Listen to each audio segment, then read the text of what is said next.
All right. Well, thanks everyone for having me. So let me go ahead and share my screen. And for all of those people who are on the audience today, you got plenty of time to be able to ask your questions and so forth. So I want to make sure my screen is up and running. So with that, what we're going to talk about and what I really want to hope that you guys get away from this is that number one, sometimes stuff that is actually very simple, very obvious, and seems very easy can actually be the best treatment out there. We don't have to look at the latest and greatest. Now, that doesn't mean you ignore all the other stuff, but it means that if you build the foundation right, if you start with the right principles in mind, you're going to be in a very good place. So, here we're going to talk a little bit about kidney disease and specifically the food aspect to it. But people get caught up in this all the time where they want to know, well, what is the best food I should eat? Is it tomato? Is it a potato? Is it a banana? Is it avocado? What is it that's going to go ahead and reverse my kidney disease? So let me dispel a few myths. It's never a single item that's the greatest thing ever, but a combination of things that we do. And if you look at my background and the nonprofit that I started called Self is sleep, exercise, love, and food.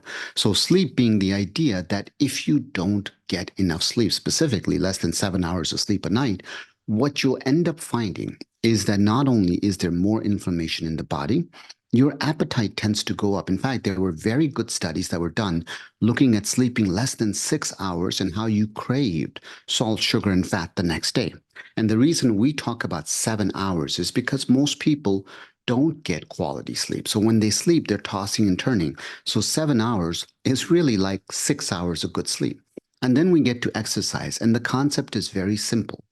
Exercise, when you do it, creates a tiny amount of inflammation. But what's so beautiful about exercise is that once you've done the exercise, the aftermath of it is your body repairs itself. It gets stronger, it gets more resilient, it's able to lower the inflammation. And if you look at longevity, one of the key principles of longevity is movement. This idea that 90 years old have to be in a chair or in a bed just does not make any sense. And love, the concept is very simple, is when you look at the longest living people on the planet, they focus on relationships, not this concept of social media where I have a million followers. None of that stuff holds true. But who are your true friends? Who are people that are there for you that if you're in a crisis, you can turn over? If you look at the Moai, for example, what you'll find is if you look at Okinawa, Japan, this concept of Moai, the concept is very simple, is to grow up with a group of close-knit friends who you dance with, joke with, share your life throughout your whole journey. And finally, we get to today's topic, which is the food aspect. And the food aspect is all about shifting towards more plants. And the reason I say more plants and not plant-based diets is because oftentimes people hang on to buzzwords.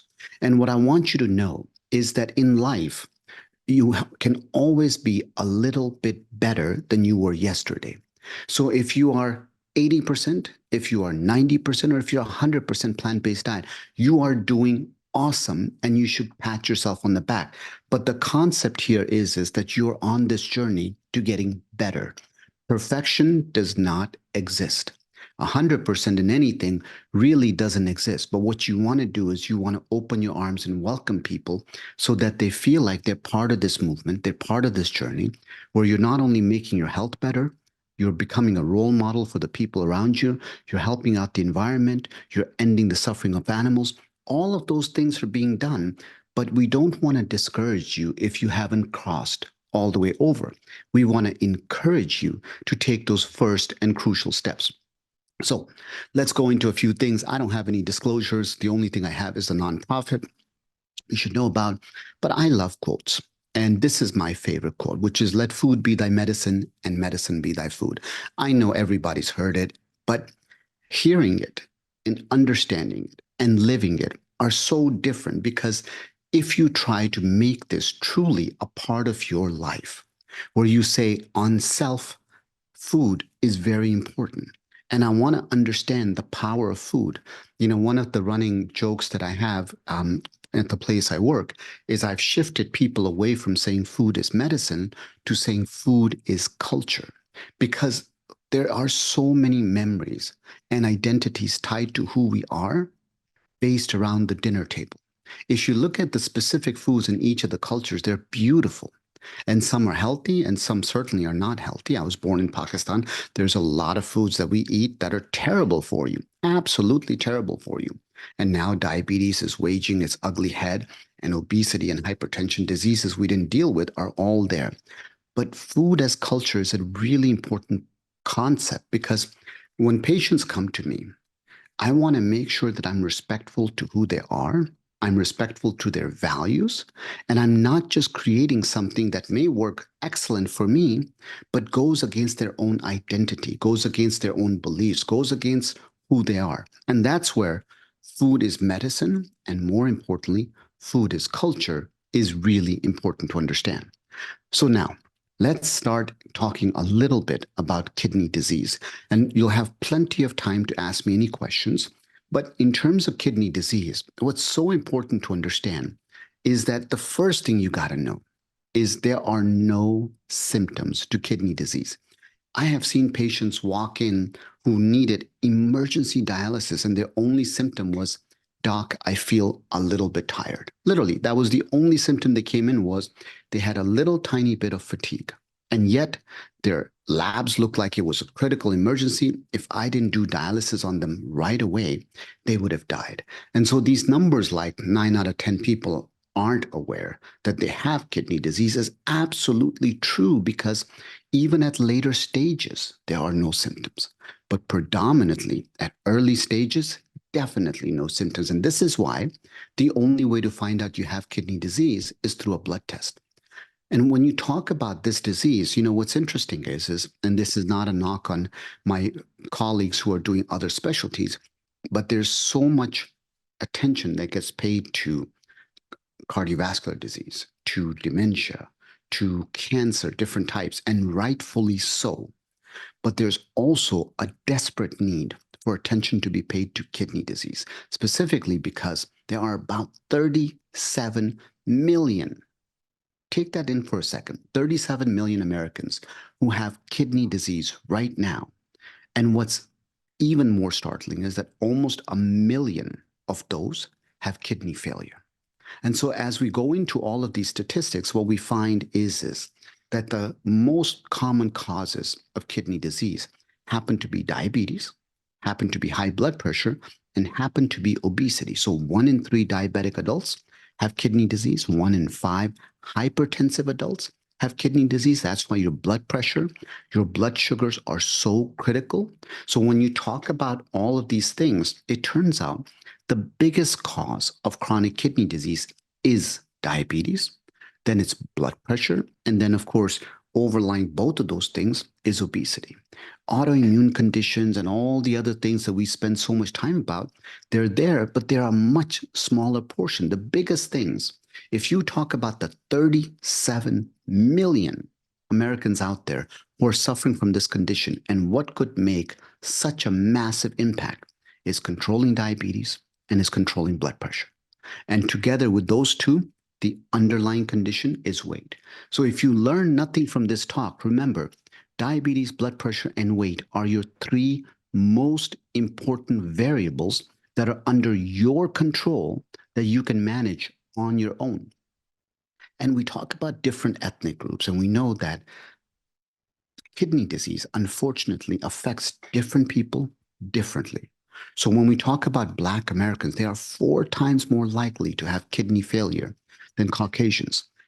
And if that is the case, you want to make sure that you're getting yourself checked out, that you're making sure that you are getting those tests done so you know exactly what's happening.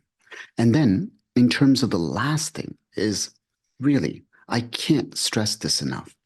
Kidney disease does not get the attention it deserves. And it ends up that it kills more people than breast or prostate cancer.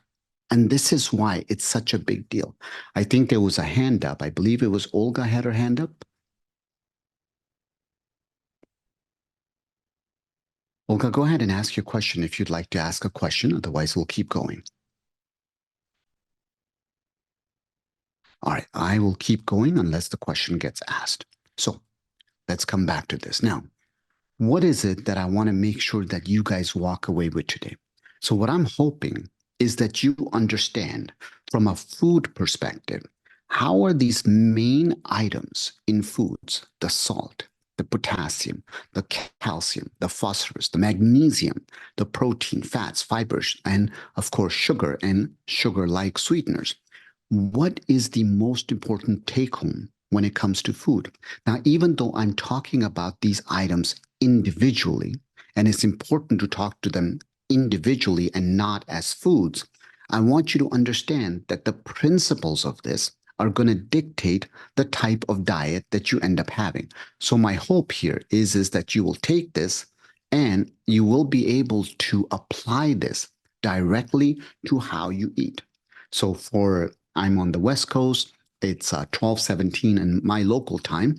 So here it's almost time for lunch. And so if you're going to have lunch, how can you remember these items and how can you start to apply them? So let's dive into it. Sodium, or sodium chloride is the better name for it, or salt, is interesting because when we talk about the guidelines, even the guidelines get confusing.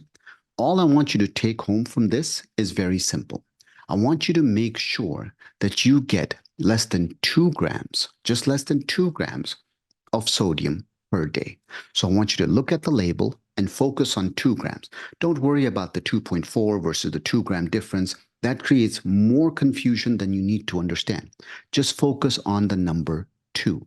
2 grams of sodium, not salt, of sodium is what you're looking for. Now, why does this matter? Because what we end up finding is that what I'm giving you is 1 or 2 studies on each topic, because otherwise we'd be here for weeks, because there are thousands of studies that I've reviewed over the years to come up with this talk. And this talk gets updated all the time as new data comes out. And what's fascinating is that over the last decade, the message of this talk still hasn't changed because every study that's come out has reinforced the messages that are here. That's a fascinating test of time to show that what you're hearing today is both laterally and longitudinally a very important message.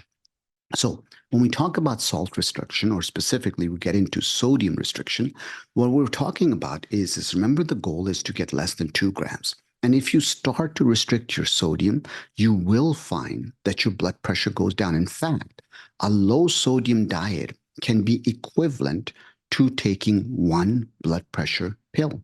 So if you can get your salt less than 2 grams, and by the way, where is 90% of the salt really coming from? It has nothing to do with the salt shaker. It's in prepackaged foods. The prepackaged foods are loaded with sodium. And the typical American is getting closer to about 5 grams of sodium per day. And that's why we're talking here of cutting you down to less than 2 grams. Now, once again, progress over perfection. So the idea is, I don't expect you to all be there tomorrow. What I'm asking for is, how can you change today? So almost one blood pressure medication's worth, because a typical blood pressure medication will give you about a 10-point improvement in your systolic blood pressure. And here you're getting about 8.75. Okay, other things. Stuff that you want to understand is that as you go on a low sodium diet, not only does your blood pressure go down, your protein in the urine is going to go down as well. And why should you care? Because the number one determinant of how fast your kidneys are going to decline is the amount of protein you spill in the urine. So if you want to lower the protein you're spilling in the urine, lower your salt. It's fascinating how just that little change can go ahead and make such a substantial difference in your overall health. So this is an old study, but I still show this to all the medical students, the fellows that I train, because of the fact that I think it's so critical to understand. When you look at an ACE inhibitor, and you might have heard names like lisinopril, enalapril, benazepril, anything that ends in a pril is an angiotensin converting enzyme inhibitor, or an ACE inhibitor. Very, very common blood pressure medication. Now, why is this study so important? Because all of my colleagues who end up prescribing ACE inhibitors. They prescribe it, but they don't focus as much on trying to make sure that people are also following a low sodium diet. So, what happens here? Well, let's take a look. If you do an ACE inhibitor and if you do regular sodium, you'll find that you're spilling a certain amount of protein. In this study, it was 1.68 grams per day in the patients they were looking at. But when they switched them to a low sodium diet and used the same dosing of an ACE inhibitor, what they found was that reduction was incredible. There was almost a 50% reduction happening simply because they combined a low salt diet with a blood pressure medication, specifically an ACE inhibitor, which decreases the pressure on the kidney. So what do you get in return? You get lower protein in the urine. And what did we say about protein in the urine? That protein in the urine is the number one determinant of how fast your kidneys are going to decline. I think there was a comment in the chat. Wait, so he said that the more sodium, the more protein ends up in the urine. Stacy, that is absolutely what I said. The more salt or sodium you eat, the more protein in the urine you're going to spill. Fascinating, right? All right, let's keep going. Now, potassium. Potassium is interesting because everybody either has a love or a hate relationship with potassium. In other words, people talk about potassium like it's the greatest thing ever or it's the worst thing ever. So, what's the data and what should you know about kidney disease? So, first thing is if you have significant kidney disease, then you need to be on a low potassium diet. What's significant kidney disease? Well, as you start to get beyond stage 3, specifically in stage 4, stage 5, potassium matters more because your kidney's ability to get rid of it becomes hampered. Now, why should you care about potassium? Well, what's interesting about potassium is if you look at the values in your blood, you'll find that on most reports, the range is about 3.5 to 5.5 is considered normal, but some of them is 3.5 to 5. So 3.5 to 5 is the range in terms of milliequivalents. But what you'll find is that if you go lower than that, specifically less than 2, you can start to break down your muscles, your heart will go into arrhythmia and die. If you go much above 5.5, your heart will go into an arrhythmia and you can die. So you can imagine that between 3.5 to 5 is this range. And really, at 5.5 is the upper limit before all those bad things start. So 3.5 to 5 is this range. Now, why am I making a big deal of these very small numbers in terms of potassium? Because if you look at the amount of potassium inside your cells, it's incredibly high. It's way over 100. And the reason that matters is because if those potassium cells, the cells in your body, if they break, it can flood so much potassium in your blood that you can die. So the question is why aren't we all dead? I mean, we move around, we sit in a chair, we can break cells all the time. If our cells have over 130 milliequivalents of potassium in them and they can shift out, and all it takes is just a little higher level in the blood, how come we're all not dead? It's because the kidneys do such a remarkable job. There's other things. For example, insulin can do a number of things. It can drive potassium into cells. So there's other mechanisms, but constant maintenance is coming from the kidneys. So if the kidneys are bad, their function is bad, they have a harder time getting rid of potassium. What's going to happen to the potassium is it's going to build up inside the body and it can quickly go over that 5.5 into the 6 range and cause an arrhythmia.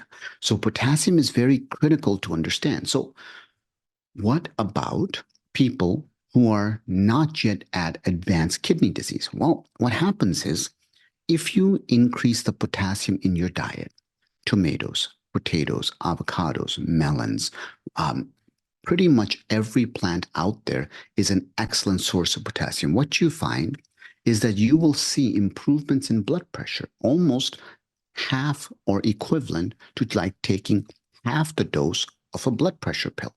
So remember, we said cut salt is like taking one blood pressure pill. Increase potassium-rich foods in your diet, That's like taking half a blood pressure pill. The effect is synergistic. It's not like it's equivalent to 1.5 pills, but combining both of those together, especially if you don't have significant kidney disease, it's awesome because you'll find that your blood pressure is going down. And what did we say was the number 2 cause of kidney disease? High blood pressure. What was number 1? Diabetes. So when we talk about potassium intake and chronic kidney disease, is it any surprise that people who don't consume enough potassium, they end up having higher risk of developing chronic kidney disease? Because of the fact that if you're eating potassium, once again, you are lowering your blood pressure. So such a simple and fascinating thing. Now, when it comes to especially Americans, we are obsessed with our calcium. It's a very fascinating phenomenon because people feel like I got to take more calcium because my bones are weak. And what people forget is the only way that the bones will take in calcium is if there is a need for them to take in calcium. Otherwise, all the excess calcium you're putting in your body, it's just going to go and deposit inside tissues, inside your blood vessels, and lead to calcification. So this concept of you got to have all this calcium is tricky because the calcium has to get taken into the bones and not end up inside your blood vessels. This is why we talk about things like vitamin K2, specifically the MK7 version, and why it's so interesting because some of the data shows that K2 can take the calcium you're absorbing and send it to the bones instead of sending it to the tissues. And so it makes an interesting phenomenon. There's a question in the chat. It was Patrick. Patrick said, when do you conclude there is kidney disease? Is it if the function of the kidney? Okay, so great question. Let's go back to the basics of what is the definition of kidney disease. We use a marker called estimated GFR or glomerular filtration rate. And the way that we measure kidneys function is we measure something known as creatinine. And creatinine, it comes from your muscles. It's a waste product. Now, people often confuse creatinine with creatine, which bodybuilders use to build muscle. Creatine, if you take it enough, you'll put it inside your blood. It will convert to creatinine. It will make it look like you have kidney disease. So how do we use creatinine to measure kidney function? Well, first is we use creatinine to measure it indirectly. We're not measuring kidneys directly. We're doing it indirectly. So the way we say it is the more creatinine in your blood, that means the less your kidneys are functioning because the job of the kidneys is they will get rid of the creatinine through your kidneys out into the urine. So if the kidneys aren't working that well, creatinine builds up in the blood. Now, what's considered normal? Well, complex question. Let me make it simple. The simple answer is if your kidney function is more than 60, if your eGFR is greater than 60, and you have no protein in the urine, then by definition, you don't have kidney disease. If your eGFR is greater than 60, but you have protein in the urine, you do have kidney disease. So the definition of kidney disease is protein in the urine, and then we look at what is your creatinine, plug it into a formula to get the eGFR. The stages of eGFR, they start at stage 1, which is 90 and above. Remember, if you're 90 and above with no protein in the urine, you're not stage 1. Then there's 60 to 90, which is stage 2. Once again, that's only considered stage 2 if you have protein in the urine. Then is stage 3, which is 30 to 60. We put it as stage 3A, which would be 45 to 60. Stage 3B, which is 30 to 45. Stage 4 is 15 to 30, and anything below 15 on the eGFR is stage 5 or is dialysis territory. So if somebody tells you, if your doctor says you have kidney disease, that means that either you are below 60 or you could be higher and you're spilling protein in the urine. All right, Patrick, I hope that answers your question. Let's keep going. So calcium guidelines. When we start to look at calcium and we start to look at the guidelines around this, what's really interesting is that There isn't sort of a formal research study based on what the amount should be, but most people in general say you really ought to be less than 2 grams a day of calcium. That includes food and any supplements and all that stuff when you have chronic kidney disease. And the reason this is so interesting and tricky is there's another study, and very small study, but another gold study, in my opinion, that I love. And I use this to educate people on a very simple concept. When they look at people taking about 800 milligrams of calcium a day, what they find is that the people who took that much, they had about a negative balance. And if you have a negative balance, that means if you need to maintain your calcium levels, you might be leaching it from your bones, or they were neutral. So somewhere around 800, maybe not the optimal level. Then they looked at, well, what if we gave them 2 grams, more specifically than 2 grams of calcium a day? Here's what they found. This is a really interesting concept. So what they found was that there was a positive calcium balance. And the reason this matters is because as you were taking in more calcium, the question becomes is where the heck did this calcium go? So if you have excess calcium, you're in a positive calcium balance, you have more calcium than your body needs. Let's find where the calcium went. So they look at it and they say, well, let's look at the blood. The blood levels were normal for the calcium. So the calcium did not raise the blood levels. That means the calcium went somewhere else. Then they looked at the urine. And the question was, well, if you take in excess calcium, don't you expect the urinary calcium to increase because you're trying to get rid of it? So they found that the increase in urine calcium wasn't there either. All right, so it didn't come out in the stool. It didn't really come out in the urine. The blood levels did not go up. Where the heck did this calcium disappear to? You took in all this calcium. Where did it go?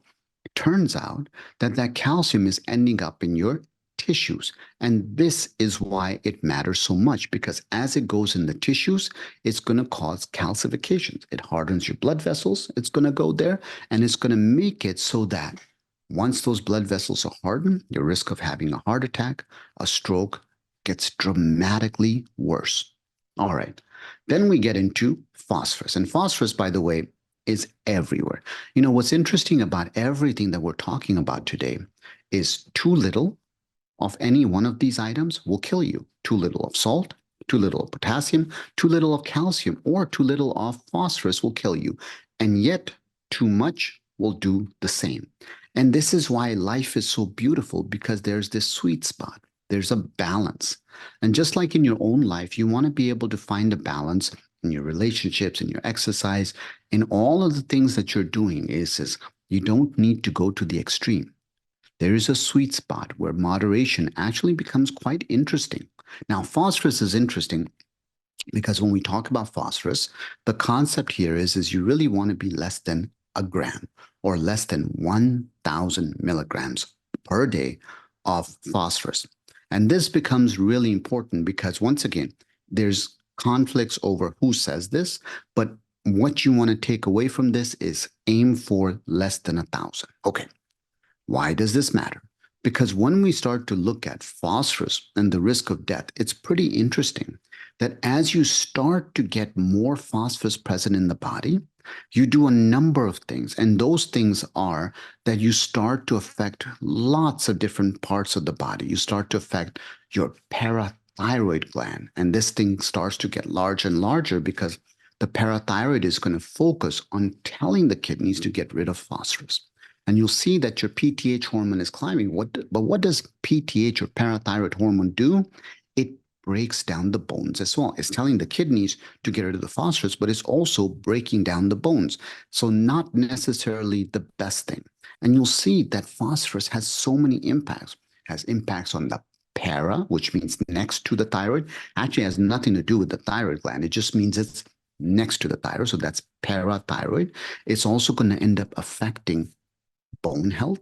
It's also going to end up affecting calcification. So calcium and phosphorus will combine together. They will, or we use a fancy word called precipitate, and get stuck inside all your blood vessels. So as you start to increase phosphorus in your blood, this is a serum value. So in other words, we did a blood test and we saw that your phosphorus went up, what you'll find is that your risk of death goes up significantly as the phosphorus starts to go up. And now, when we get into plant based diets, the reason this is so powerful of a topic is because not all phosphorus is created equal. So, in other words, when we talk about things like phosphorus, we talk about inorganic and organic. Specifically, the difference between the two is that inorganic phosphate, it has almost 100% absorption. So the take home is inorganic is really all your processed foods. And that's where it matters, plus things like sodas, etc. But when you start to look at organic phosphate, the organic phosphate has a significantly less absorption, specifically less than 60%. And that's the not processed sources. So these are the animal and plant sources of phosphorus. So if we stop right there, you can see that the message is very simple. Get rid of processed foods. The less processed foods you eat, the healthier you're going to be. But it gets even better because then we can take this 60% number here and now let's compare animal versus plant sources. So when we start to compare animal based, what we find is that yes, that's the 60% is absorbed by the gut. But as we start to get to plant based sources, because we lack this phytase enzyme, what you'll end up finding is it's way harder for us to absorb the phosphorus from plant based sources. As a result, very little, 10 to 30%, is getting absorbed. So, this concept of eating more plants is that the more plants you eat, the less animals you eat. And of course, if I go back here, the less processed foods you eat, the lower your phosphorus in your blood is going to be. And this is why dialysis patients, when they're struggling to control their phosphorus, I try to explain to them, look, if I can get you to eat less processed foods and less animal-based products, you're actually going to do yourself a world of good because the risk of death on dialysis is dramatically high. It's about 50% in 5 years. And that is a very, very substantial number. In fact, when we look at dialysis patients, 1 in 5 patients on dialysis die every year. So to give you a little bit more information on this, let's look at an example here. This is what we call the phosphorus to protein ratio. It's a very simple analogy. And what we're seeing here is you're looking at a very busy slide. And it's basically talking about the phosphorus to protein ratio. Why? Because if you were somebody on dialysis, what would you want? You would want this ratio to be low because you want the lowest amount of phosphorus and the highest amount of protein in it. So the higher the protein when you're on dialysis, the better. And so what do we find? Let's compare two things just randomly because both have the same phosphorus to protein ratio. Cheese does and lentils do. Now, here's what's fascinating, right?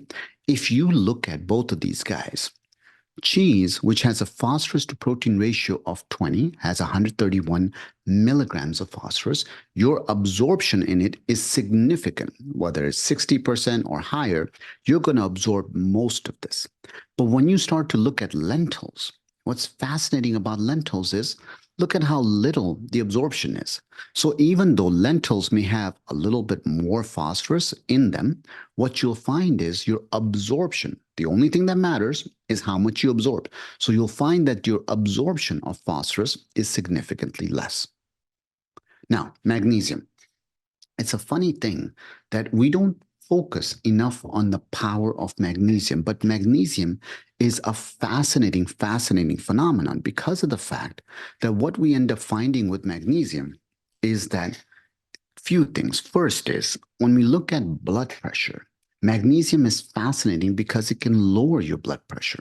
And there's all these complex mechanisms, but essentially it will relax the blood vessels, reduce vascular tone, and in result, it will lower your blood pressure. So magnesium is a fascinating thing to do. It's also involved in insulin resistance. And so what happens there is it will lower your insulin resistance. It will help to dispose of blood sugars.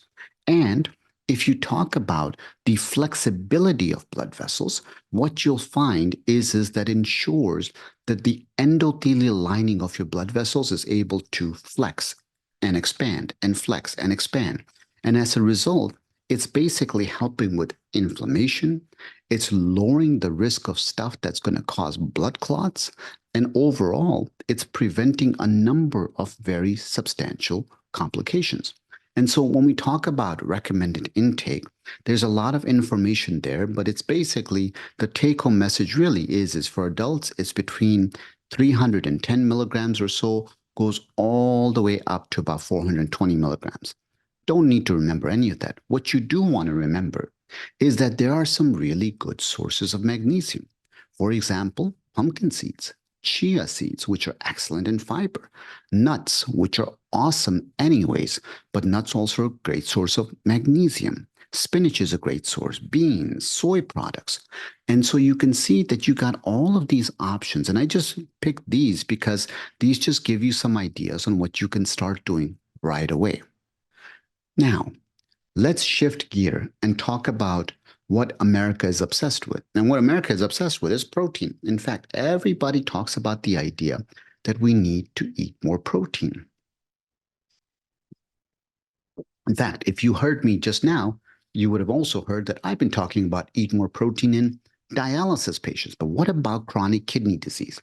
Why does it matter how much protein you eat? Because the amount of protein you eat, the acidity of that, acidic foods, those are animal foods, those are animal proteins. What they do is the acid eats away essentially at our kidneys. So when we talk about protein, there's a lot of disagreements on what's the ideal amount.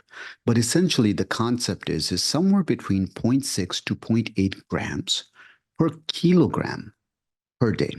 So grams per kilogram per day. So whatever your weight is, divide your weight in pounds by 2.2, and you will be able to find what your weight in kilograms is. Multiply that weight times 0.8, and you'll get an idea of how much protein you should be eating per day. Okay, so then why does it matter? Well, it's study after study after study has shown this, that when we start to restrict people's protein and we put them on what we call a low protein diet, which is 0.6 to 0.8 grams, what you'll end up finding is that on a low protein diet, your risk of death, your risk of CKD progression does go down substantially. So you have this opportunity to be able to lower your risk of chronic kidney disease getting worse simply by doing a low protein diet. And it turns out that the number needed to treat is not that large. So this is a really important recommendation that we want to be giving to our patients. Now, the protein source is also just as important, because when we start to get into animal-based versus plant-based, what we find is the more animal-based protein you eat, the more you're going to spill protein in the urine. One more time, the more animal-based protein you eat, the more protein you're going to spill in the urine. But if you start to look at whole grains, fruits, vegetables, even low-fat dairy, yes, dairy is considered in non-animal products in kidney studies. What you find is that the protein to creatinine ratio will go down. In other words, you will spill less protein if you move away from meats. And this is why the more you can focus on plants, if you're 100%, awesome. If you're not there yet, awesome. Thank you for starting. Thank you for making the change to better health. And if you don't have kidney disease and you're listening to this video anyways, realize people who have kidney disease don't even know it.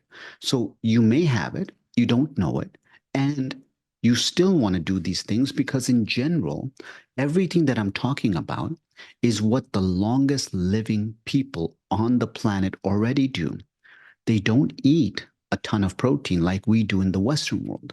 So don't feel like you have to do all that protein. Now, I know there's an obsession with red meat, and a lot of people, there's the carnivore diet, which I have yet to see any studies that are good quality studies talking about the benefits on. But Every time I'm on social media, I get bombarded with questions about things like, well, so and so expert said the carnivore diet will get rid of X, Y, and Z. Well, turns out that for kidney disease, the more meat you eat, the higher the risk you have of developing chronic kidney disease, period. Once again, the more meat you end up eating, the higher your risk is for kidney disease. And even when we talk about dialysis, the more red meat you eat, the higher the risk and the faster the risk that you're going to progress onto dialysis. So you want to know this. Let's say JW said, in the absence of kidney disease, do people need more protein when they are 65 or older? So remember, this is a loaded question, JW. There's a lot of misconceptions around this. If you take in more protein, but you are not doing any kind of resistance training, then you're just going to filter out the protein. So, yes, elderly folks, our cancer folks, they do need more protein. Children need more protein. But this obsession with protein in America is because of the fact that the marketing is really, really good. And we forget, if you just sit there and drink all the protein shakes you want, you're not going to do yourself as much good as if you went out there and, in addition to walking, you lifted any kind of weights. And I'll tell you, the simplest exercise that I tell my patients is, look, if you have a comfortable chair that's sturdy, that does not have wheels, or your couch or whatever it is, sit down on the couch. Now stand up. Now sit down. Now stand up. Repeat that 20 times and do that every single day. Once you're good at doing that, then hold something heavy. Find something. Doesn't matter. You got a book that's heavy, hold the book that's heavy. Sit down, stand up. Why? Because when you work out your big muscle groups, so your thighs, your quads, your hamstrings, your glutes, right? That's your leg muscles. And if you want to add upper body, sit down, hold something heavy. When you stand up, lift the item straight up. If you don't have any shoulder injuries or anything like that, bring the item forward, sit back down. Stand up, push your hands into the sky holding the item. That's it. Now you literally started to engage your back muscles into it. How simple is that? So don't forget the power of some very basic resistance training. Now, if you have access to a gym, great. You can get a trainer, awesome. There are so many different exercises you can do. But the one exercise I told you is one that you can do literally right now while you're listening to me. If you're listening live or if you're listening to a recording later on, you can do this right now. So don't fall into the misnomer that you have to eat more protein. Yes, you should eat more protein if you fall into those classes, but the only way the protein gets used up is if you're actually using some kind of resistance training to tell the muscles, I need to pull those amino acids out of the blood and into the muscles and use them to grow the muscle. Otherwise, you're just having very expensive pee. All right, moving forward. So then we talk about highest versus lowest red meat intake or total protein intake, and both of those are linked to a higher risk of end stage renal disease. And so this is where it becomes really interesting is, once again, my philosophy has never been 0 or 100%. It's about what is the stuff you can do. So if you are used to eating more protein and stuff, hey, try to see if you can cut back a little bit. We're not saying go to 0, just try to see if you can cut back a little bit, and that will make a difference. And then when you talk about the neutral, and this is important because a lot of people, when they talk about kidney disease, they make it sound like everything is evil. My job is to just give you the data. It's not to make my opinion. So here, what's interesting is the studies show that chicken, fish, eggs, and dairy, they don't have the same association as red meats do. So you want to keep that in mind, that red meat is the key item that we talk about. I think there's some more questions in the chat. I'll see what's happening there. Uh, let's see, JW is talking about hair loss and skin fragility after being plant-based since 2011. So, one comment that you guys should always understand is in the world of internet, the problem that we run into it is people look at these diets and they say, oh, I'm going to go plant-based and start it, or I'm going to do this. And they don't talk to anybody about it. Nowadays, and I do this myself, so I'm speaking from experience. I know some people have said doctors don't get any teachings in medical school or residency on nutrition. That's not true. I don't know which doctors are saying that because that's no longer the case. In fact, more and more and more medical schools are teaching about nutrition, more so than ever before. More residencies are teaching about nutrition than ever before. And the reason they're doing that is because there's so much darn misinformation that is out there. Even now, you have the American College of Lifestyle Medicine, there's board certification. You have the American Board of Obesity Medicine, there's a board certification. And as you know, I'm involved in both of those groups. And it's so important to see how the memberships in those have exploded. So doctors are learning so much more than ever before. And if you're going to change your diet drastically, please talk to someone, talk to a registered dietitian, talk to a physician so they can understand what you're about to do and does it make sense. And don't just go in with the idea that my doctor doesn't know because they didn't get educated. Because I heard on a YouTube video that doctors don't get any training. That's not the case. More and more doctors are getting trained, and you want to know about that.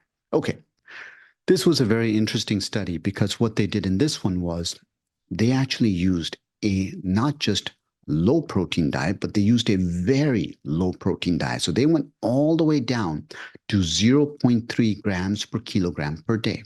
This is the kind of diet that if you don't have supervision, you can get all sorts of health issues from because your protein intake is extremely low. So what they did here was they put these patients on a very low protein diet. They gave them amino acids so they would not be deficient on protein and have serious concerns.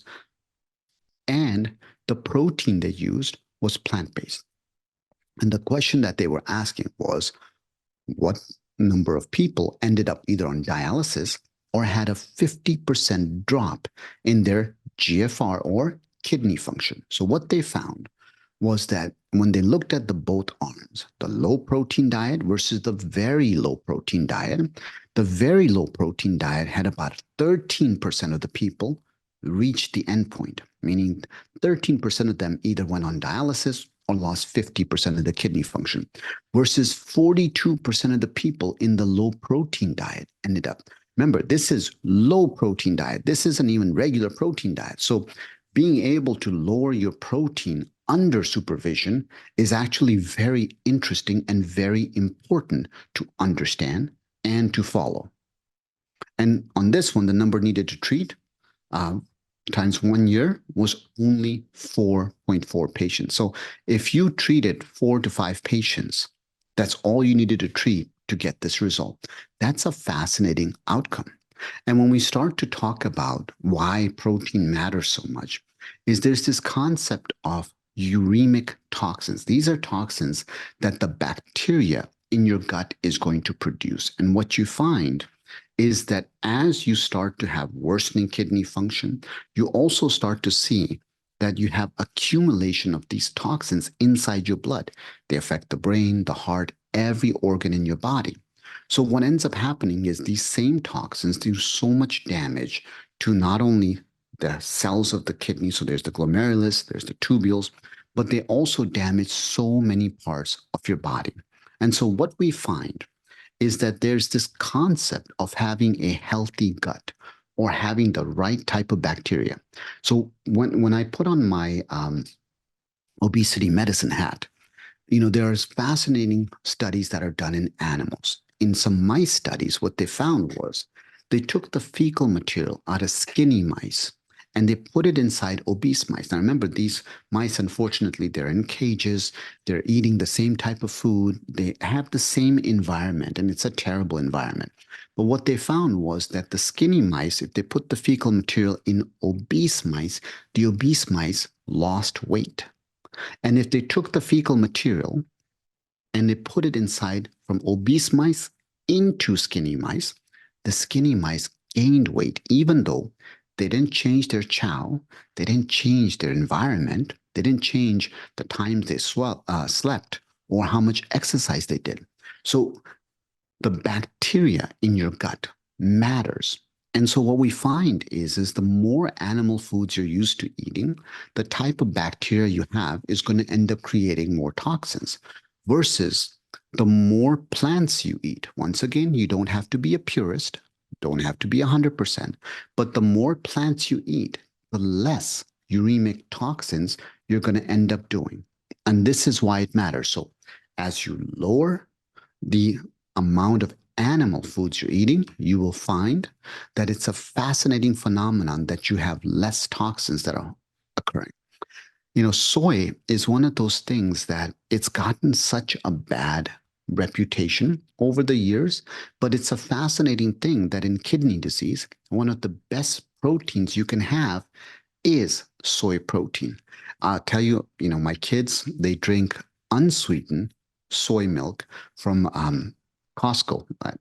I love Costco. They don't pay me, by the way, but if they ever did, I would gladly accept because my wife and I, we shop at Costco all the time, but we get their unsweetened soy milk and it's awesome. It tastes great, by the way. And it's great because it's got protein for the kids and all that good stuff. So I absolutely love it. But what's fascinating about soy protein is when you consume soy protein compared to other options, such as animal proteins, what you'll find is a few things. You'll find that you spill less protein. So if you're eating the same type of food and the same amount of protein as animal protein versus if you're consuming the same amount of protein as soy protein, you're going to spill less protein in the urine if you do more soy protein. And this is fascinating. Once again, not my opinion, but it's based on research. This is where opinions are like a dime a dozen. The concept is where's your data? Not one study, but do you have hundreds of studies to be able to back up what you're saying? And that's why this talk exists, because this is a lecture that's been going on for years and years, and I'm always updating, always changing, always bringing the latest research so you guys hear it. And same thing, we talked about why plant-based proteins, they have less phosphorus absorption, so you expect less serum phosphorus to be there. Fats are interesting because there's a lot of talk about fats. And so what happens with fats is people are like, if I do a plant-based diet, I can't have any fats. I should not have any nuts. I've heard that argument from several folks as well. But in regards to kidney disease, in regards to what the evidence shows, we still know that when we look at saturated fat, what you end up finding with saturated fat is the more saturated fat you consume, the more likely you are to spill protein in the urine. Once again, more saturated fat, more protein in the urine you're going to spill. Versus if you do more unsaturated fat or polyunsaturated fat, those things are actually protective in kidney disease. Now, fiber, which is plant-based by definition, what you end up finding with fiber is the more fiber you take in. Now, what's the typical American getting? Around 10 grams. So whoever you are out there, just remember, we can all eat more fiber, period. Me, you, everybody else can eat more fiber, and we should. So fiber turns out that, the recommended guidelines are around 40 grams or so a day, 30 to 40. But if you were actually getting that, your risk of going on kidney disease dramatically decreases. And because fiber is so darn good, that prebiotic that goes in and feeds all the bacteria inside your gut and creates all these healthy bacteria, it's so excellent for you that not only are you going to have less uremic toxins, you're going to have a lower risk of chronic kidney disease. In fact, just increasing a little bit. So I know, I think it's Yaping Tao said there are too many different definitions of plant-based. There aren't. There aren't. I would challenge you on that comment, because what I would say is you're looking at folks that are way too purist. The definition of plants, a plant-based diet, only says eat more plants. That's it. That's it. That's all it's saying. After that, it's a bunch of really smart people who want to argue till the end of time on every little detail. I don't want to argue with anybody. My message to you is very simple. Wherever you are, whoever you are, whatever background you come with, as much as you can, try to add more plants to your diet. What type of plants? All varieties. That's it. There you have it. That's the definition. So as we get into this fiber concept, it's really interesting that fiber is one of those single things that it can lower your risk of death from anything. And you want to understand this because there's very few treatments out there that can really say that. But switching gears a little bit is this concept of sugar.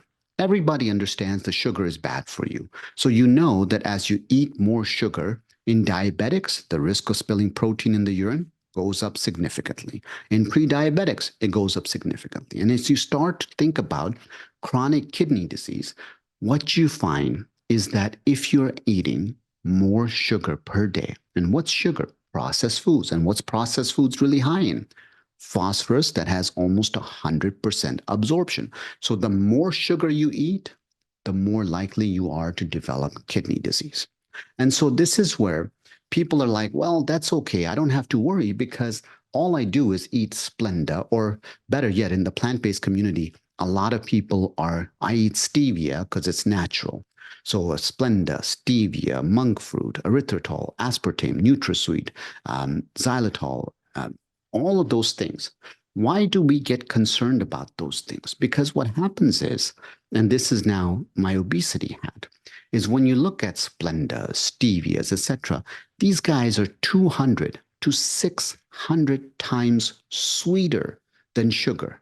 So when you're taking that green packet or that yellow packet and you're putting it in your coffee or whatever it is that you're drinking, realize that what you're doing is it's kind of like a drug addict. You have tasted something so sweet that a strawberry will never taste as sweet. And so when my patients are trying to get over their cravings of sugar, I tell them to get over the cravings of sugar, you have to stop the sugar. You can't go from sugar to sugar alternatives. And the word artificial is not correct because we call it non-nutritive.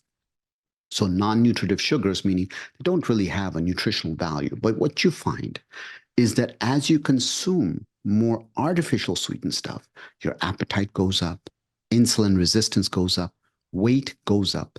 And all of those things also translate into having worsening kidney function.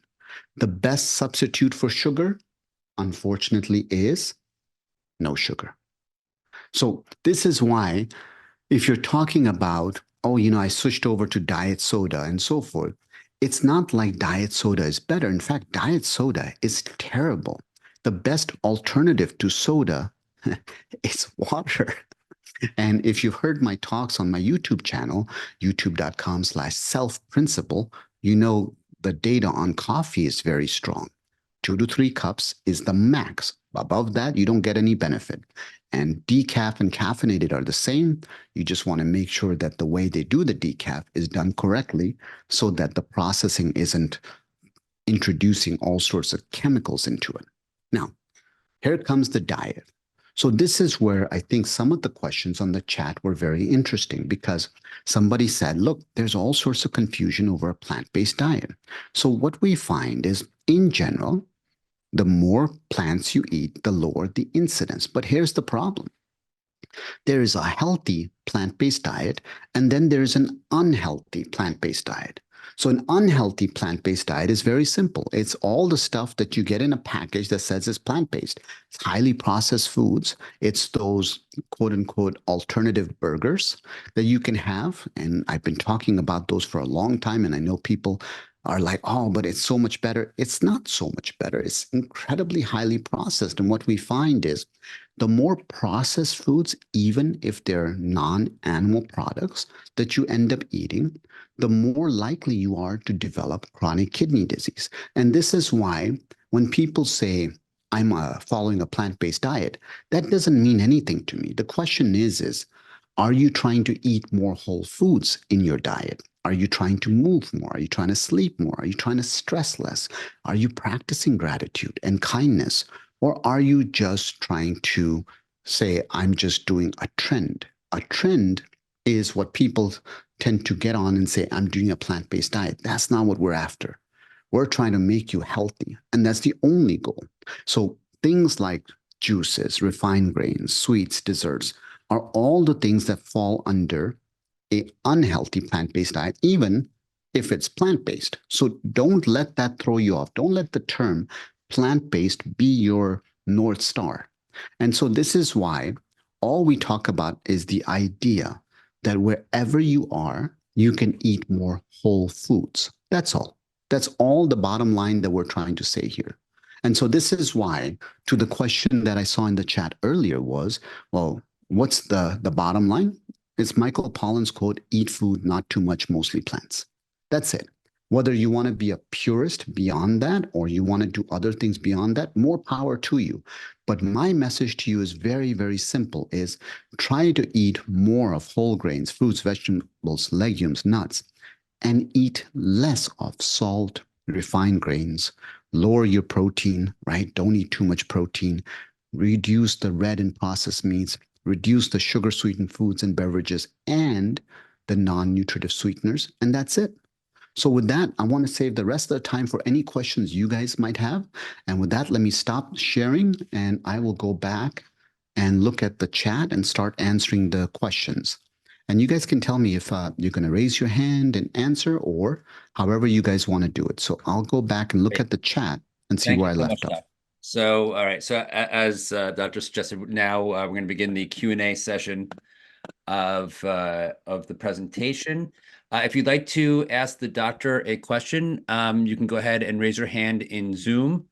If you want to go back, doctor, by all means, you can go back and look at any questions.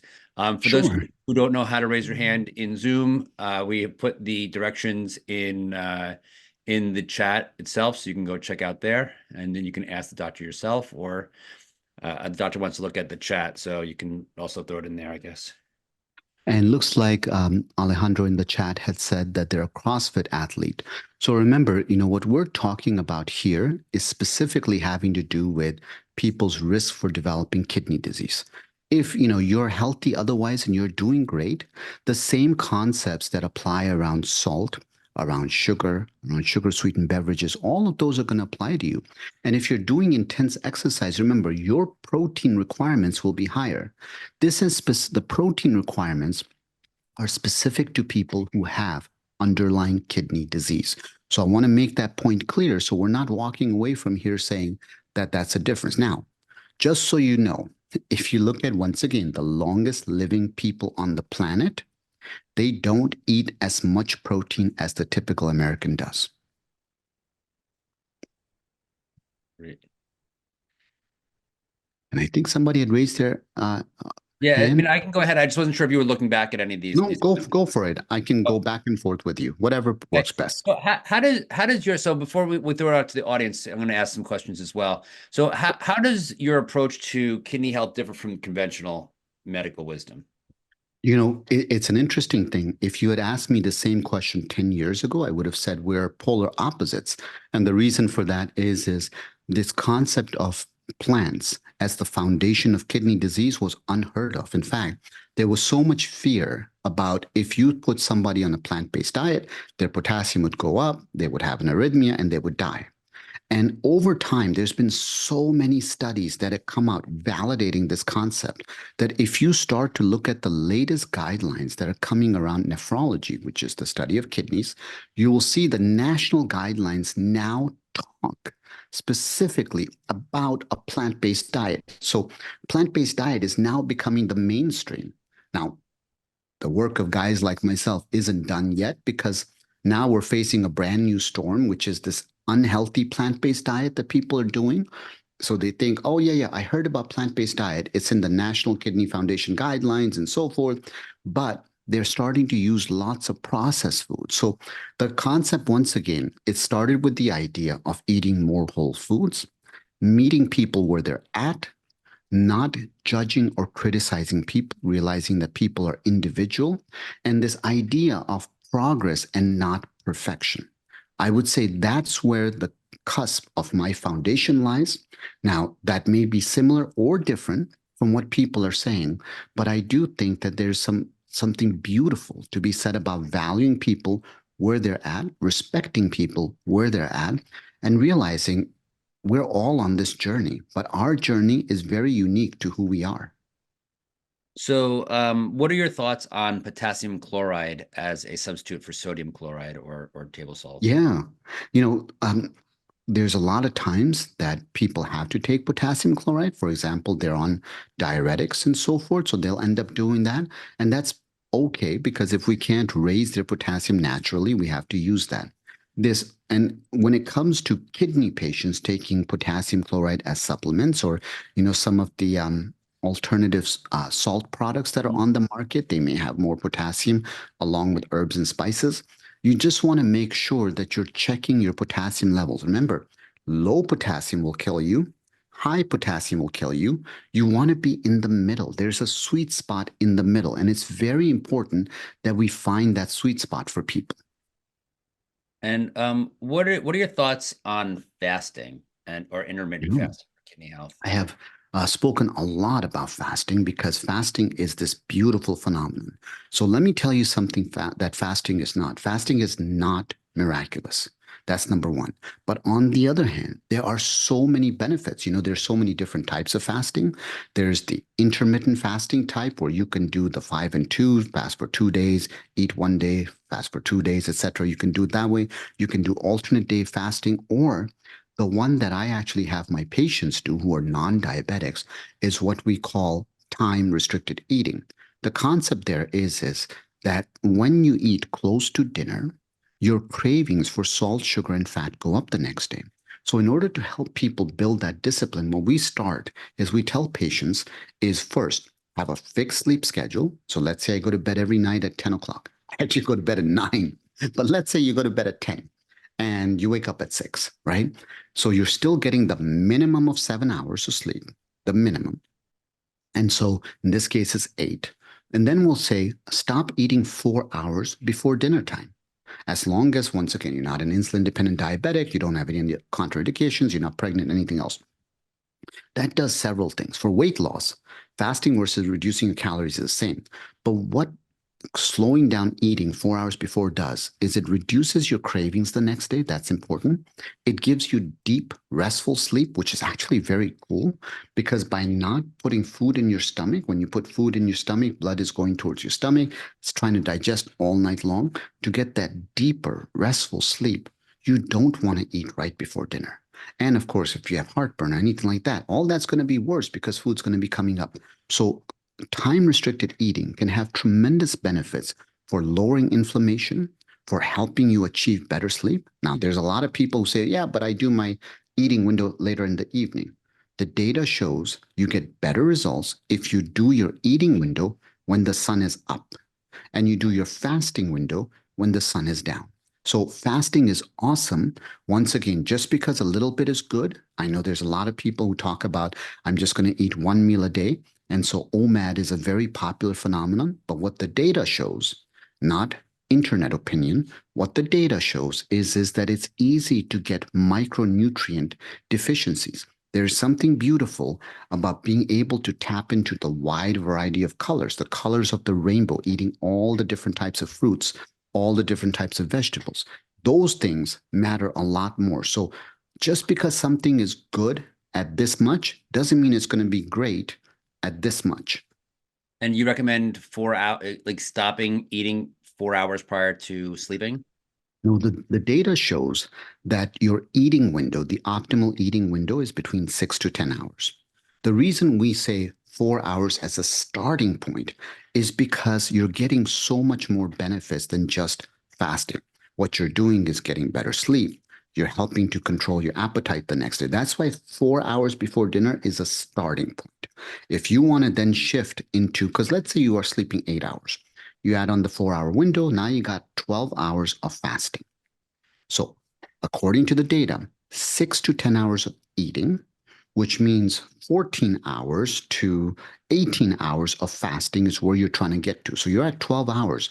You can go from there and work backwards. So, in other words, maybe you stop eating 6 hours once you feel comfortable. The optimal number of meals per day is 2 to 3. That's based on if you're trying to get healthy, lose weight. When you eat small meals more frequently, it stimulates your appetite. And that's what you don't want to do. So if you're somebody who has extra weight, please don't fall into the trap of you need to eat more meals. You actually need to eat less meals per day, and 2 to 3 is optimal. But specifically, 4 hours is the starting point. You would expand on that depending on what your needs are. Great. Thank you. So so many people, especially in this community, are skeptical of doctors and specifically with nutrition and their knowledge of nutrition. Now, you said that it's gotten a lot better and that the stuff that people are seeing online is not necessarily true. One of our speakers from last year, Michael Greger, he did a video. I don't know if you're familiar with Michael Greger's work from nutritionfacts.org. He did a video this past August entitled "Medical Associations Oppose Bill to Mandate Nutrition Training." And he states that this exposes the fact that many mainstream medical organizations are actively opposing and lobbying against mandating more nutrition for doctors. This, despite the fact that most medical schools in the United States fail to provide even a bare minimum of nutrition training. Do you not feel that's true, or? Yeah. The tides are changing. Times are changing. The dilemma that we have in the world of nutrition is we ourselves are shooting ourselves in the foot because we can't agree on the most basic things. What exactly is nutrition training? This is where I find it fascinating is we spend so much time as experts fighting each other over what we consider to be the right type of nutrition training that we literally make it harder for anybody to take us seriously. If I come to you and I argue over, you say broccoli is good, I say, you know what, broccoli is bad unless it's completely organic. You know, I may be right to a point that maybe I'm worried about the pesticides and so forth, but I'm missing the bigger window is that for 80% of the people out there, it's about shifting to more plants. It's not about getting down into the weeds and trying to show how smart I really am.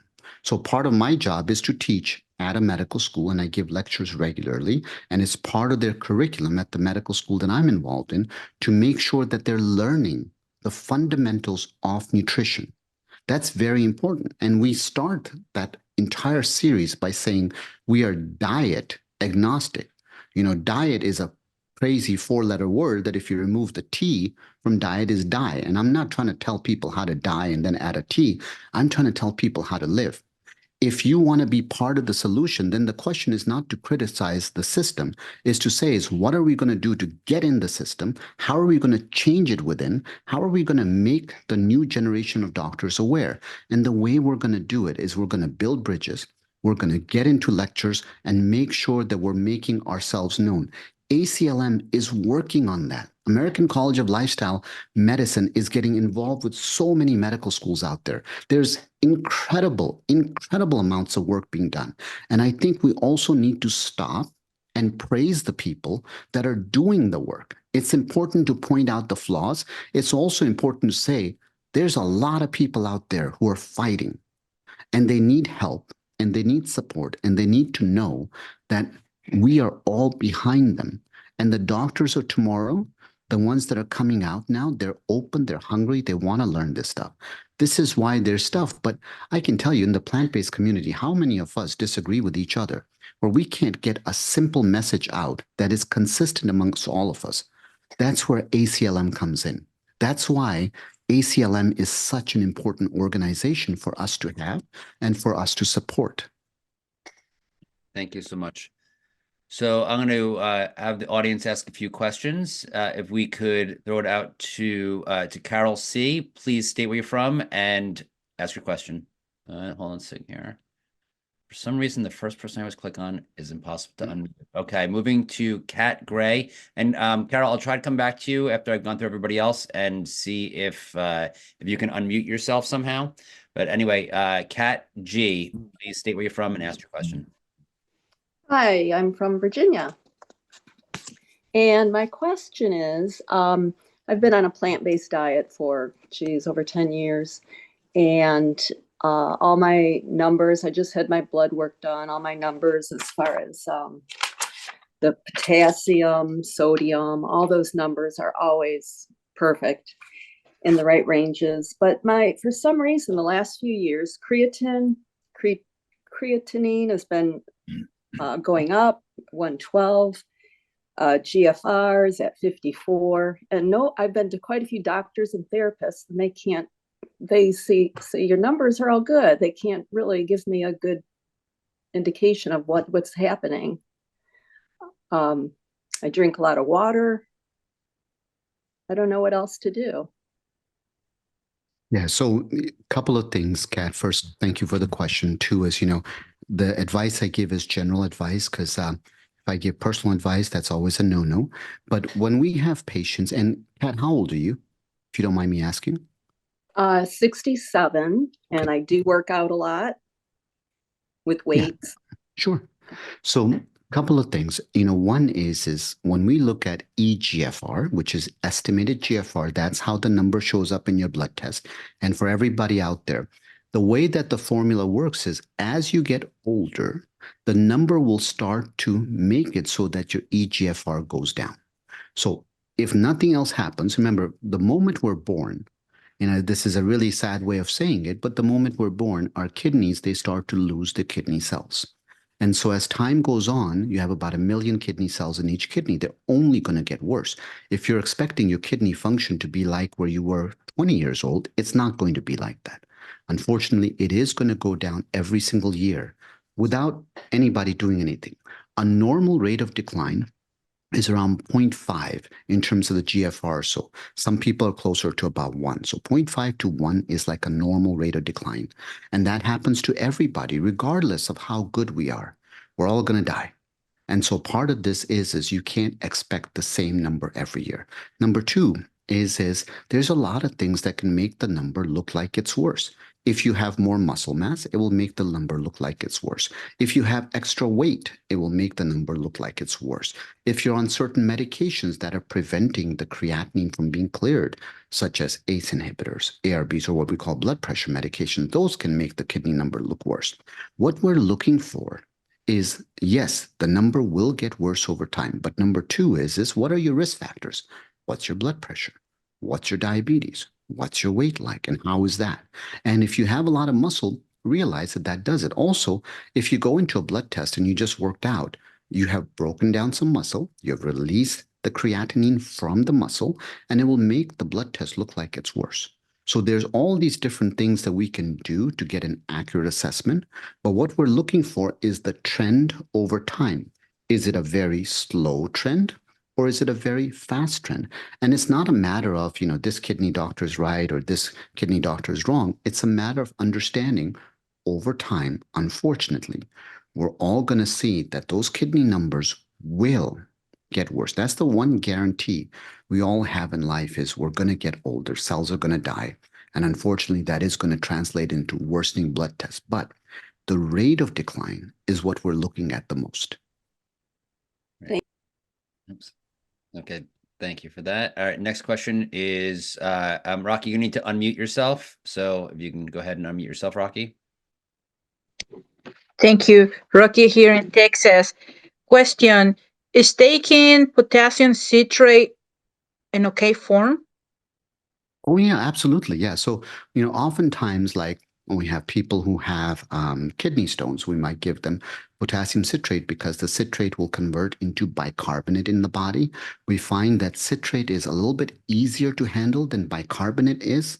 So, a lot of our patients will take citrate, and citrate does convert into bicarbonate in the body. So, potassium citrate is a very common form. Oh, thank you. Thank you. And so why is it okay? So basically, you mentioned in your presentation that there aren't really any symptoms for kidney disease other than maybe someone being a little tired, which nowadays everyone's tired, so it's impossible to tell. So what is a way of making sure that your kidney health is good? Should we be going to the doctor regularly and getting blood work and having that checked? How do we make sure that we are healthy with regard to kidney health? So first thing is there are the symptoms of kidney disease at advanced stages, for example. They can be a number of things. So fatigue is one of them. They can be itching because phosphorus is building up inside your body and that translates into itching. There can be uremic toxins. People can be very confused or disoriented. And these are all really late stages. People get anemic because of the kidney disease and that can lead to all sorts of things, blood pressure being very low. So all of those things matter. The other thing that happens with kidney disease is as we talk about insulin, insulin is cleared by the kidneys. So what happens when your kidney disease gets worse? Diabetics, they find that their diabetes is actually better, even though they haven't stopped eating the crap. Their diabetes looks normal and they're like, oh yeah, my sugars are better. Well, your sugars aren't better because you got better. Your sugars are better because your kidneys are dying. So the insulin in your body is hanging around longer. In other words, if I gave you insulin or I gave you more insulin, your sugars would go down. And so we have to understand all of those are advanced sort of stages when it comes to kidney disease. Now, in terms of how to tell, unfortunately, the only way to know if you have kidney disease is through a blood test. And so when you go to your doctor will run the panel that they normally do, and they all check what we call an electrolyte panel with a BUN or blood urea nitrogen and creatinine. And they're just looking, but one number doesn't mean anything. We want to see a trend. So if you are somebody stage 4 and you stay at stage 4 for years, am I going to tell you you're going to die? The answer is no. What I'm going to say is you're very blessed that you have very good stability and we want to monitor you. But the take home, the most important take home is diabetes, hypertension, and weight. And these are things that you can absolutely control at this very moment to make sure that you're minimizing. And if you wait till you have the blood test to tell you have kidney disease and to now do the 3 things I'm asking you to do, you're behind the 8 ball. Why not start today? Why not focus on better health in terms of your sugars, better health in terms of your blood pressure, and better health in terms of your weight? Great. Thank you. All right. I'm going to give Carol one more shot here. So Carol C, if you can unmute yourself, I'll give you just a couple of seconds here. All right. That doesn't seem to be happening. So what studies have been most influential to you and with regard to your approach to kidney health? You know, when I started going down this road, and this is why when you look at the talk, all the studies are referenced on the bottom, but I tried to include the studies that to me were the most impactful in my own treatment of my patients and in my own treatment of my own health. And so that's where what you'll find is, and you guys will have access, of course, to this PowerPoint, but you'll see that the references are all there for you to go look it up. And you can see, oftentimes, the gold standard for studies is a randomized, double-blind, placebo-controlled study. Excuse me. In life and in nutrition, we can't do those studies. We can't. So what we rely on is a lot of population-based studies. And you'll see that there's a few randomized control studies that I've included. They're short-term, but they reveal very critical things that you can understand, such as phosphorus absorption and those kind of things. So people who say there's no good quality studies in nutrition, there are, but you can't rely on one study. You have to rely on thousands of studies. And that's where my practice is to constantly review. This is why every Friday I have a live webinar I run where we go through what's the latest studies that came out, this week that you want to know about. And we try to cover different topics, but studies are constantly evolving and changing. The mistake is to focus on a few studies. Only way to look at a study is if you get a study and somebody, some other part of the world does another study, they find similar results, and then somebody in another part of the world does a study and they find similar results. Medicine relies on reproducibility of studies, not tooting our own horn by saying, I have a study that shows the earth is flat. Great. And okay, so besides going plant-based, which I'm sure is probably the first thing that comes to mind, what are the most effective ways to lose weight and keep it off for people who want to lose? So when it comes to weight loss, what you really have to understand is you gotta ignore all the hype. And this becomes really hard for people because everybody's like, I just want to, lose 10 pounds and then I'm going to feel better. No, that's like the worst answer. So when we evaluate a patient for losing weight, the first question that I want to know is not what is it you want to do, why you want to do it. Your why has to be far stronger than your what. If your why is not stronger than your what, you will never succeed. When we look at quitting alcohol, we look at quitting smoking, or we look at quitting drugs, did you know that losing weight is harder than all 3 of those things? This is fascinating. And yet, we all acknowledge the fact that quitting alcohol is extremely difficult or quitting drugs is extremely difficult. Yet we always think, no, I can lose weight. And so what happens is people who lose weight and then they put it back on, they damage their metabolism. You may have heard of the study called The Biggest Loser. There was a TV show called The Biggest Loser, and they would put these people on a crazy diet and they would do insane workouts and they would lose all this weight. And then they followed these guys up years later, and what they found was they had all gained the weight back. But more so than that, their resting metabolic rate, which is how much energy we're burning when we're resting, when you and I are sitting here talking right now, all of their resting metabolic rates had gone down. So in other words, they had permanently slowed their metabolism by doing crash diets. And this is why slow and steady wins the race rather than going rapidly. And even now, people are obsessed on the idea of the latest drugs, which are the GLP-1s. Those are names like brand names like Ozempic or Victoza, Saxenda, Mounjaro, Zepbound, etc. Generic names are names like semaglutide, tirzepatide, etc. What they forget is you can go on them. They will shut down your appetite in the beginning. You can train yourself to overcome that signal, and then the drugs stop working. In fact, after 12 to 18 months, the majority of the people come back and say, look, the drugs don't work. And the reason they don't work is because while they were on it, they were still trying to do their other things. So first is figure out your why. Second is figure out what makes sense to you so that every day when you wake up, the last thing you want to do is have to constantly make decisions about what you want to eat. You know, there's like this little willpower we have every morning when we wake up. And the problem with that willpower is, you know, if you got to take your kids to school and you're frustrated because the kids aren't changing or whatever it is, you got to go to work and work is stressful, the willpower disappears. And so what happens when the willpower is gone? You will reach for the food that comforts you right away, even knowing that it's bad for you. So the idea is how do you make it so that you don't have to use your willpower on food choices? Prepare your foods ahead of time. Know what you're going to eat for the whole week. As boring as it sounds, the more you can get into habits and the less you can get into what am I going to eat every day, you'll do better.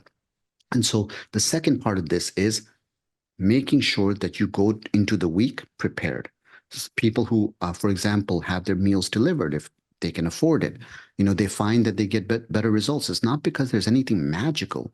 It's because they've taken the decision out of it. Third thing is if it's in your house, it's in your mouth. You want to lose weight?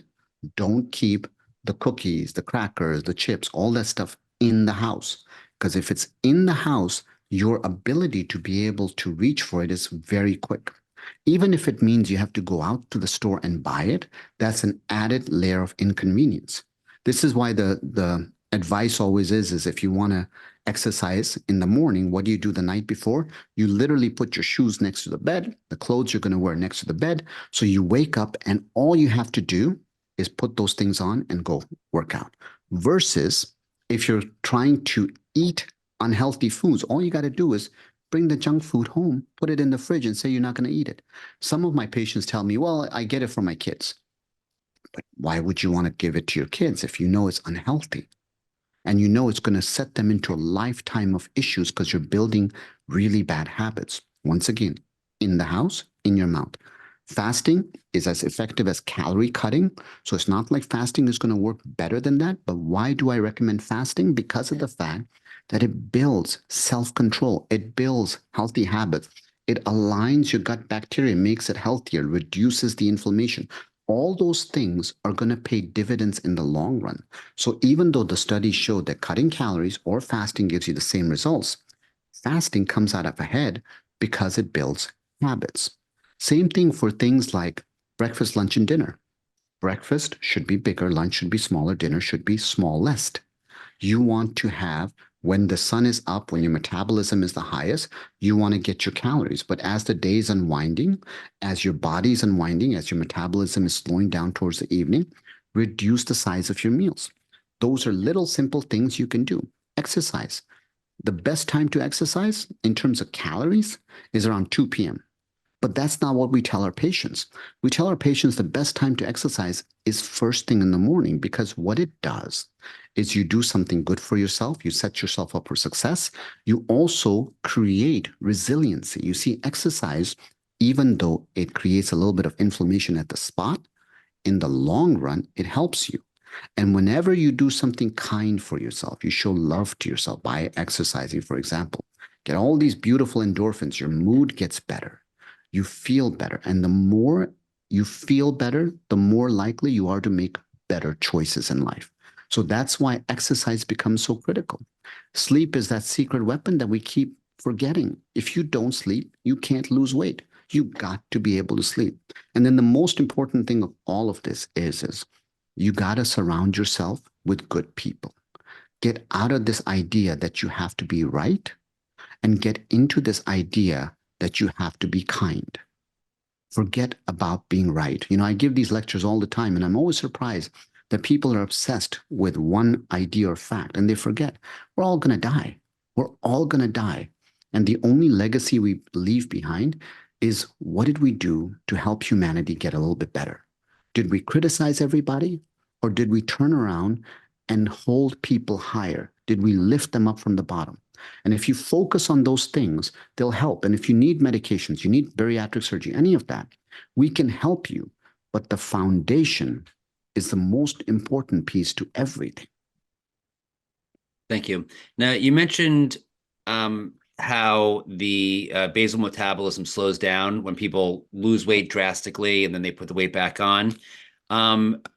Does that two questions here. One, people's weight fluctuates 5-10 pounds and they lose it. It's extremely common for someone to not have an exact weight their whole life, but to kind of fluctuate. Does that damage the metabolism? And to the extent that one's metabolism is slowed down because of the yo-yo dieting, is that something that can be fixed over time? Yeah, the sad news is the more damage you do to your metabolism, the harder it is to go back and reverse it. The only thing that has ever improved metabolism is exercise. That's literally the only thing. There's no magic pill. There's no magic diet. There's no other trick that can help your metabolism. The only thing that helps metabolism is exercise. And specifically in exercise is how much lean body mass or muscle you have. And that's why weight training has to be a part of it. It doesn't matter if you're a 100-year-old woman or you're a 20-year-old man, you still got to lift weights. And once again, we're not trying to become bodybuilders. We're just saying add some resistance training. But resistance training is the only thing that's been shown to help metabolism.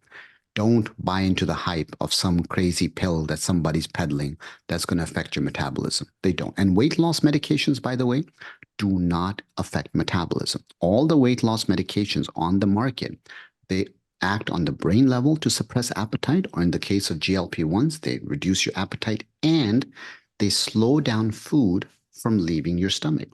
That's why one of the rare side effects of some of the new medications is stomach blockage, what we call gastroparesis. And it's something there's lawsuits around. It's on the news, but it's so rare that people forget when they're concerned about Ozempic and everything, they forget. How does Ozempic work? It slows down food going through your stomach. Well, what is the poor man's Ozempic? It's fiber. Fiber is the poor man's Ozempic. And the reason it is because fiber slows down gastric emptying. It delays gastric absorption. And so all of those things are the same mechanism. And when we talk about shutting off the brain signal, fasting is also very effective in being able to give you that mental control. So imagine if you did a little bit of fasting and you ate more plants. How cool is that? And then you did a little bit of weightlifting. That's awesome. Now you got your nature's Ozempic ready to go, and I didn't have to charge you $299 for a consultation. Okay, thank you for that. Now, I was going to ask you about physical activity next. Now, you talked about weight training and resistance training. What other forms of exercise do you recommend for people to maintain, that are healthy for the kidneys and that will actually improve kidney function over time? And would something like yoga, which is very popular, also be considered resistance training and similar to weight training? Okay. Yoga, there's a little bit of resistance training to that, but the concept of resistance training, and once again, it's not, there's different forms of yoga where you use a lot of body weights and stuff like that, and most of my patients can't do it. They can't. The yoga that I'm referring to is you're watching a YouTube video and, you're getting into your poses and so forth. That's great. But resistance training really is just get some weights and do a little bit of resistance training. There's a lot of misnomers about that, but you do want to add on. I'll tell you, one of my favorite pieces of equipment is a rowing machine. Rowing machine, I mean, rowing is just phenomenal. It is just phenomenal. Now, a lot of people can't do it, but it's a low impact exercise. You can have a rowing machine in your home. They're very inexpensive to do.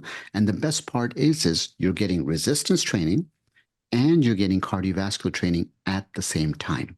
That's actually pretty cool. Thank you. And what's your recommendation for daily fluid intake levels for someone trying to maintain healthy kidneys? And how does hydration affect kidney function? So sad to say, hydration doesn't really affect the kidney function in the sense that it's not like if you are drinking enough water, you're not going to get kidney disease. So don't confuse the two. If you overhydrate, you can make the kidney number look better than it is because kidney function is based on creatinine. Creatinine is a concentration. It's the amount of creatinine molecules in the volume you have. So if instead of, 2 molecules in this cup, I have a gigantic cup and I still have two molecules, it will make it look like the concentration is much lower. So if you want to instantly make your blood test better, drink a bunch of water before you do the test. Now, how much water should you be drinking? This is probably controversial question in the sense that nobody drinks enough water. We should be drinking at least 2 liters a day. That's important for us to be able to do. Of course, if you have heart failure, you have other conditions where you can't get rid of water out of your body and you're storing that, then your doctor will restrict you. They might restrict you to 1,500. They might restrict you to 1 liter a day. But aiming for 2 liters is at least a bare minimum that you want to do. And I can tell you the national guidelines are even more than that. And none of us drink enough water. But don't confuse water with kidney function because kidney function is a concentration that can be affected by fluid levels. I can make your kidney numbers look worse today simply by having you not drink any water for 24 hours. Then you go in and do your blood. And what you'll find on the blood test is because the bottom number or the denominator, because I made the denominator smaller, it makes it look like your kidney function is worse than it actually is. Thank you. What's the role of stress management in maintaining kidney health, and what practices would you suggest to reduce stress? Oh, stress is absolutely a straight out killer. I think that the challenge that people have with stress is they don't realize how stressed they are. I can tell you, I'm stressed all the time. And if you said, what's your number one weakness? I'll tell you, my number one weakness is stress management. My job is very stressful. I deal with really, really, really sick patients and I get attached to patients' families and it wears on me. And a few years back, I stopped going to funerals. I can't do it. It just tears me up. Every time I lose a patient, it's like, what did you do wrong? How did you not do enough? Should you have yelled at them? What should you have done to convince them to take better care of themselves? And it's a crazy thing. So, whether your thing is church, whether your thing is family, whether your thing is meditation, whether your thing is yoga, it's dancing, whatever your form is, the thing is you got to do it regularly. And for me, it's working out with my daughters. I have 2 daughters, 7 and 11. And it's wonderful because they're so young and I enjoy spending time with them. And I'm trying to make it that, they may think that I'm helping them, but indirectly, they do so much wonders for me because the way they view the world is so pure. It's so innocent. Even now at 11 years old, my older one, her ability to rationalize things, and I'll ask her for advice and her answers are very simple. They're not clouded by decades of information that's made my judgment much harder to come up with a simple answer. So find your muse, whatever that may be. But whatever it is, you got to do it every day. And when people look at church, and if you're religious, great, and if you're not, great. But there's a reason why you should go to church at least once a week, because when you go to it, you feel better, you come out, and then a few days later, you're back to your old habits. So you go back to church to reignite that fire. And if you have a significant other, when was the last time you spent time with them? You sat down with them to do something kind, to listen to what they're saying. The final thing about stress is one of the most effective ways to de-stress yourself is to practice the act of gratitude. So many people practice the act of criticism. But if you express kindness to other, it's a fascinating thing. There's so many beautiful, elegant studies that show a reduction in your cortisol, a reduction in your stress hormones, just because of the fact that you expressed kindness to somebody else. And my message has always been is, if you're going to leave a legacy of kindness. Thank you. So one of our speakers mentioned that approximately 30% of Americans, or at least adults, are taking over-the-counter medications like NSAIDs. What is the impact on kidney health, and what precautions should people take to avoid kidney damage? NSAIDs are really, really difficult because they reduce the blood flow to the kidneys. And so you're essentially starving the kidneys. And this is why NSAIDs can absolutely destroy the kidneys. And you want to be very mindful. If you have kidney disease, you'll see one of the things we tell you is do not take NSAIDs. And that becomes really important and critical to understand. Thank you. So something that's becoming very popular, and actually we had a speaker on this earlier, which is hyperbaric oxygen chambers. What are your feelings on them with regard to chronic kidney disease and kidney health overall? Yes, still waiting on the data to get a clear understanding and answer on whether that's going to improve things. Because remember, kidneys get 20% of the blood flow from the heart. So the concept there is they require a lot of oxygen. They require a lot of blood flow. So if you're able to increase the oxygen in the blood, the question is will that help the kidneys or not? The answer is it's really hard, because in order for anything to have an impact, you need to be able to follow longitudinally over years and years. And that becomes tricky. So I don't have a formal answer yet, but I'm always looking out on the data to see if I can get some clarity. Thank you. So have you seen any contraindications for hyperbaric chambers? Anything There's to add to them? not so much as, specifically for kidney disease, but certainly there's other stuff as far as pulmonary hypertension and et cetera goes, but not specifically for kidney disease. But remember, if you have, dialysis, for example, there's a lot of underlying issues that go with dialysis. And this is why it does become tricky. Thank you. So in your experience, what percentage of chronic kidney patients were victims of their diet versus other avenues or other contributing factors? And Yeah. what are those other contributing factors besides diet and lifestyle? At least probably 2/3 to 80% of them is from their diet. And that's the sad part, right? Because it's diabetes, hypertension, and it's obesity. All three of those are predominant, not 100%, but predominantly lifestyle related illnesses. Now, the other stuff are autoimmune condition. They can be lupus nephritis. They can be IgA nephropathy, and all sorts of autoimmune conditions that exist out there. So there are secondary causes, and that's why we need kidney biopsies. There's cancers that can affect the kidneys. And all of those things are far, far, far rarer than when it comes to the lifestyle related. And this is why if you start with lifestyle, and even, God forbid, you have cancer or you're going through autoimmune conditions, lifestyle will still be the bedrock and foundation to help you be better. And with lifestyle changes, even if you didn't necessarily, if it wasn't the cause, would lifestyle changes make the treatment more palatable and Absolutely. more?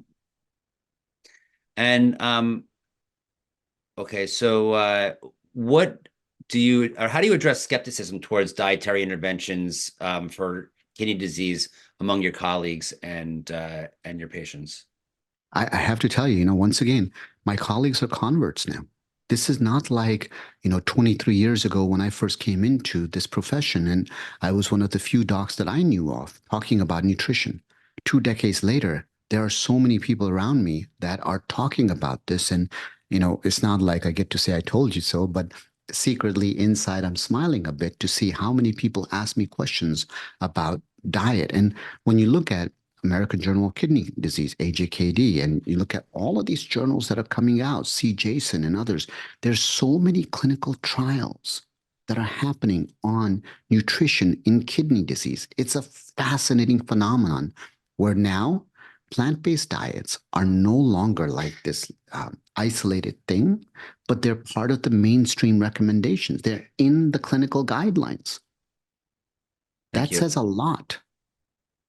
So I want to talk about a little bit about supplementation now. So magnesium, for example, would you recommend supplementation, or should that just come straight from the diet? And if so, how much should the average person take?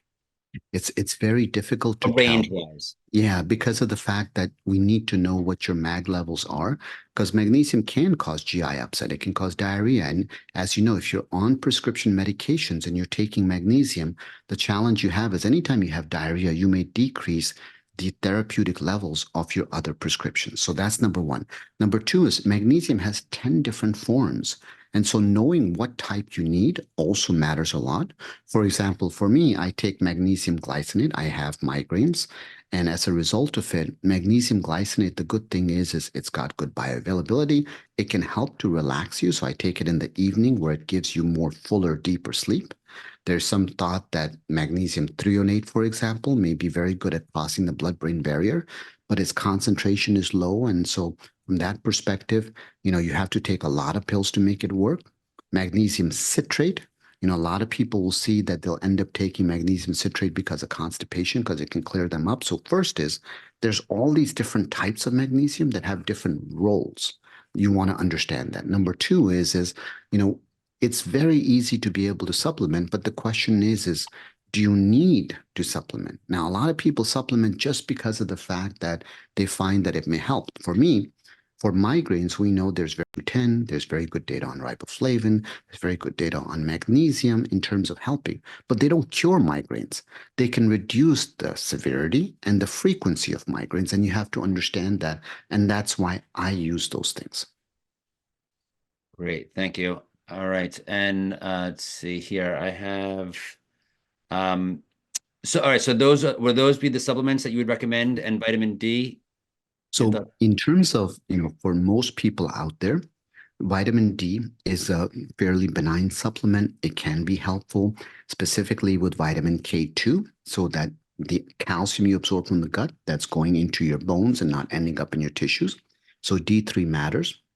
Other supplements that become important are, depending on what your need is magnesium. If you're looking for things like, for example, sleep or something like that, it's not miraculous. It is not going to put you into sleep if you're all anxious about it. But magnesium glycinate, for example, can help you to relax easy. In my case, because of my migraines, I do take it every day. It helps me to calm down. So magnesium becomes another thing that's interesting. You can take omega-3s in terms of what you're looking for. So you can have them plant-based from algae, or you can have them as fish oil, depending on where your beliefs are. But omega-3s can be helpful, and there are plant sources and there's animal sources. But I take omega-3s for that very same reason that I talked about in terms of migraines and helping that portion. So yes, those are like about the extent of what you want to take. Other than that, the other stuff like multivitamins, people talk about multis all the time. There's some very interesting data that says people who take multis live longer. Now, the ultimate question to come back with is, do they live longer because they take a multi, or do they live longer because they're concerned about living longer? So they take a multi, and they also exercise, sleep, reduce stress. So it's very hard because all they said was, well, these guys took multis and there's a correlation with living longer. So I don't know the answer. And this is the same sort of logical question you got to ask about a lot of people. A lot of people who take supplements, they're also very interested in their health. But if you look at the blue zones and you say all those people that are living to be over 100 and they're sharp as a button, and you got like women that are 107 years old working in the fields for 8 hours, they're not taking any supplements. And they are not worried about pesticides and all that stuff. And the greatest experiment the world ever did was in Okinawa, Japan. They introduced fast food. And all those people who were living forever are now dying like this. They are no longer technically a blue zone. And fast food did that. And so if you ever wanted to know the power of diet, all you have to look at is the generational shift. You can look at Loma Linda and all these other places, and you'll see the same shift is as people start to shift away from whole foods and all those concepts they did, you're getting rid of all of these. So yes, supplements may help, but don't forget sleep, exercise, love, food. That's probably more powerful than any supplement that I know of so far. Great, thanks. And as people get sicker and are put on medication, how do you balance the need for medication with lifestyle changes in the management of kidney disease or health in general? Please do not forego medications. This is such a crazy thing. I'll give you a classic example. I get patients who don't want to use metformin, and they argue with me till the ends of time because they're like, I don't want a pill. Metformin was first discovered in 1921. It comes from the extract of the French lilac flower. Now, if you wanted to, you can eat a ton of flowers and probably not have the same concentration, or you can take metformin and help insulin resistance. What's fascinating is there are 3 molecules that are being studied right now for longevity, and metformin is one of them. And metformin in animal studies shows that the animals live longer. In diabetics on metformin live longer than diabetics not on metformin. But that may be because you just improved their sugar, and that's why. But specifically in animal models, animals live longer in metformin. So just because there's a medication, it doesn't make it bad. Just because something is natural, it doesn't make it good. Mushrooms are natural. Some of them will kill you. So keep that distinction in mind, is not all good is good and not all bad is bad. And we have to understand there's some very powerful stuff that's come out of Western medicine. There's very powerful stuff that's come out of going back to the basics. It's a mistake to just focus on one or the other. Thank you. So we have about 2 minutes left. So what is the one message that you would like to leave the audience about preventing and reversing kidney disease? Just, look, at the end of the day, the most important thing is if you follow self, sleep, exercise, love, food, that's it. That's the strongest foundation to start with. Then add on the medications and all the other layers. And there is so much conflicting advice out there, and I try to make it so people understand. Very rarely will you ever find things are black and white. It's all gray. And at the end of your life, nobody's going to care if you were right or wrong. They're going to care if you were kind. So just try to be kind. Great. Thank you. And with that, I thank you for your presentation today. It was extremely informative. If we can unmute the audience, we can say thank you. Thank you, Thank you very much. Thank you very, very so much. much. Thank you very much. Good day. Thank you. That's lost my friends channel side of it. Okay.